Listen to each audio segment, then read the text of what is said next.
Halo Univers, di episode Univato kali ini kita akan ngobrolin soal RPL bersama Bapak Deputi Rektor 1 bidang akademik dan kerjasama.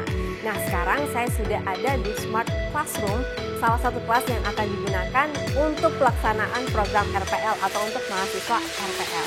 Lihat yuk. Ini. Oh, love you.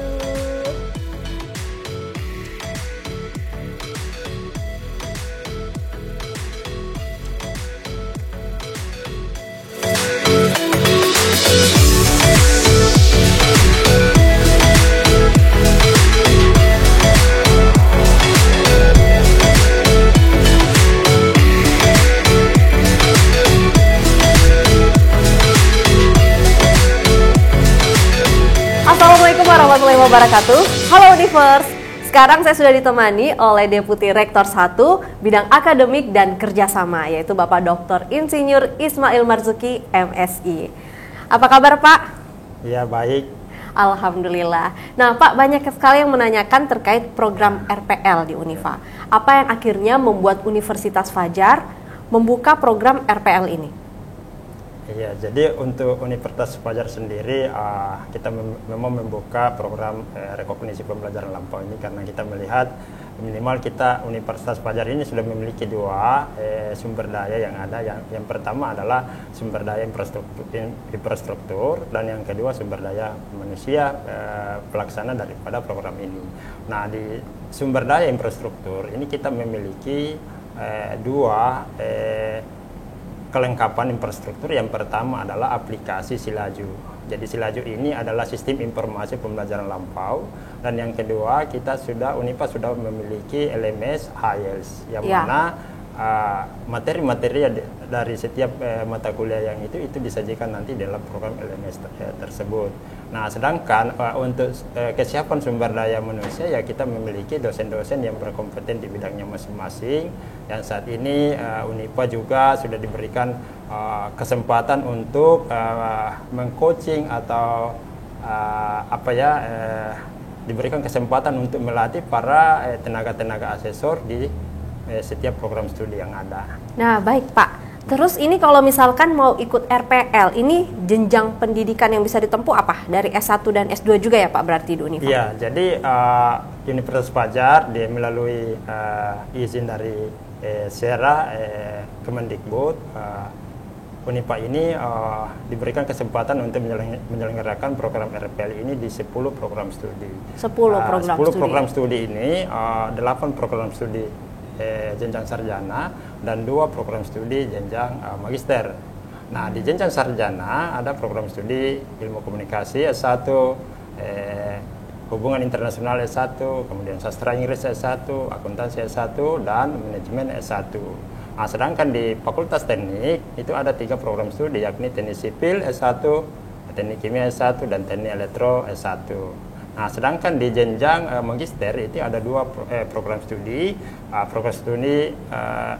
magister ilmu komunikasi dan program studi magister manajemen strategik.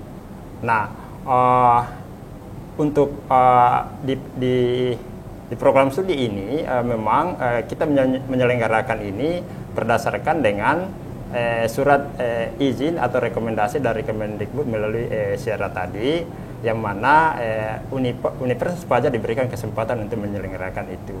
Baik. Di semester genap tahun akademik 2022-2023. Berarti sekarang sudah buka nih teman-teman Univers. Artinya buat yang mau melanjutkan pendidikan dan sudah pernah berkarir sebelumnya bisa langsung ikutin program RPL di Universitas Fajar. Nah, tapi ada pertanyaan lagi. Gimana nih kalau saya yang bekerja, sibuk dengan pekerjaan?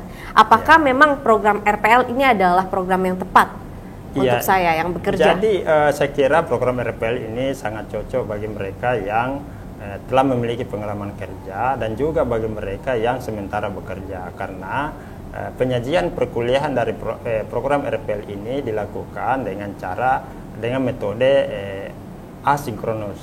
Jadi asinkronus itu pada prinsipnya tidak ada jadwal khusus perkuliahan dari hari dan jam yang diatur, tetapi memang mengikuti perkuliahan ini sangat-sangat fleksibel, di mana para mahasiswa-mahasiswa yang mungkin statusnya ASN, mungkin statusnya adalah pekerja-pekerja di perusahaan baik swasta maupun perusahaan pemerintah, misalnya BUMD, BUMN ini bisa mengikuti perkuliahan ini sesuai dengan waktu senggang daripada mahasiswa tersebut. Ya, misalnya pulang kantor jam 4 masih bisa menempatkan waktu 1 jam sampai 2 jam untuk tinggal bersama di kantor untuk belajar bersama. Bisa juga di malam hari sebelum tidur, mungkin jam 8, jam 9 sampai jam 10 itu ada 1 sampai 2 jam.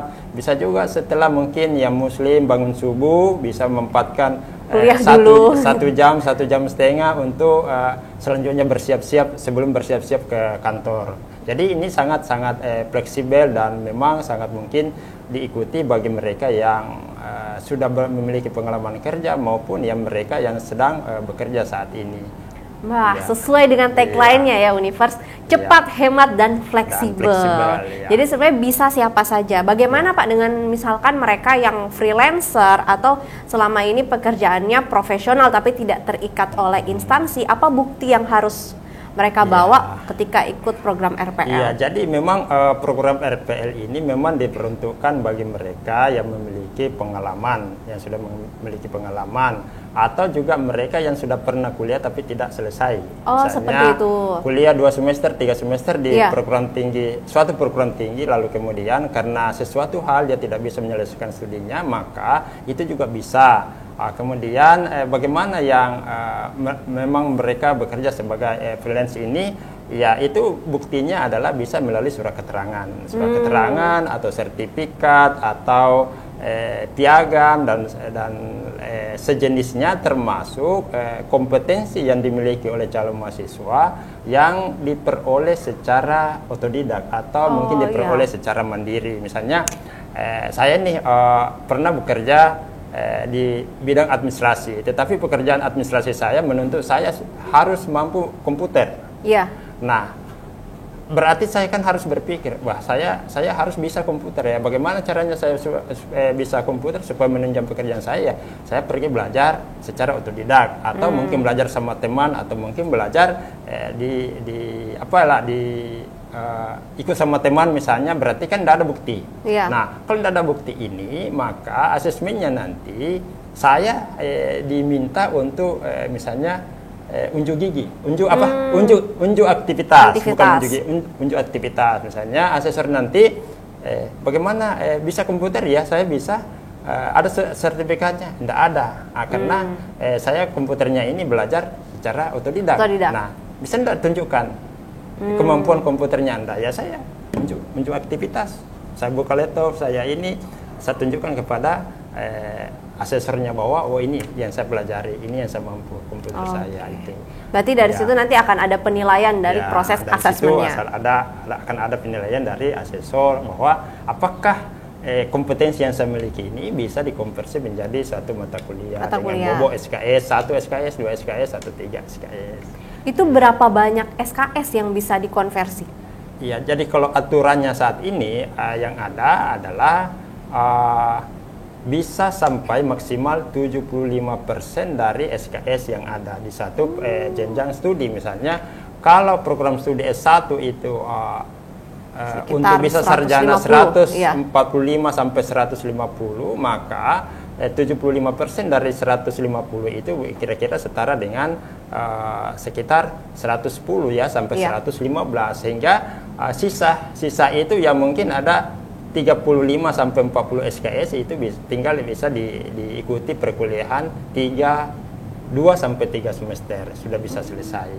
Wah, kalau kayak begini benar-benar bisa ya, terpakai nih pengalaman kerja. Sangat singkat, itu yang dimaksud tadi.